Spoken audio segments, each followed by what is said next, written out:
ایک بھائی کا حق دوسرے بھائی پر ہے جسے ہم اور آپ حقوق العباد کہتے ہیں، اس کی بڑی وضاحتیں آ رہی ہیں۔ وضاحتیں کیا ہے؟ اللہ کے نبی صلی اللہ تعالی علیہ وسلم نے ارشاد فرمایا کہ اپنے صحابہ سے کہ اے میرے صحابہ، یہ بتاؤ دنیا میں سب سے زیادہ مفلس کون ہے؟ دنیا میں سب سے زیادہ مفلس کون ہے؟ تو صحابہ نے عرض کیا یا رسول اللہ، دنیا میں سب سے زیادہ مفلس وہ شخص ہے جس کے پاس نہ مال ہے اور نہ پیسہ ہے نہ درہم ہے۔ تو اللہ کے نبی نے فرمایا کہ دنیا میں سب سے زیادہ مفلس وہ شخص نہیں ہے جس کے پاس مال نہ ہو، بلکہ سب سے بڑا مفلس وہ شخص ہے کہ بروز قیامت اس کی نیکی، اس کے روزے، اس کی نماز، اس کی زکاتیں ایک بندے کو دے دیا جائے گا، اس سے لے کر۔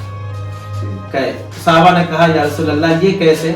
تو اللہ کے نبی نے فرمایا کہ دنیا میں اگر کوئی بندہ نہیں کسی کا حق مار لیا، کسی کے اوپر غلط بہتان لگایا، نہیں کسی کا مال کھا گیا، کسی کو مارا، کسی پہ تناکشی کیا، تو گویا اللہ تعالی جب بندوں کا حق ادا کرے گا تو اس کے نیکی سے لے کر اس شخص کو دے دے گا۔ جس نے ظلم کیا اس کی نیکی لے گا اور جو مظلوم ہے اس کو نیکی دے دیا جائے گا۔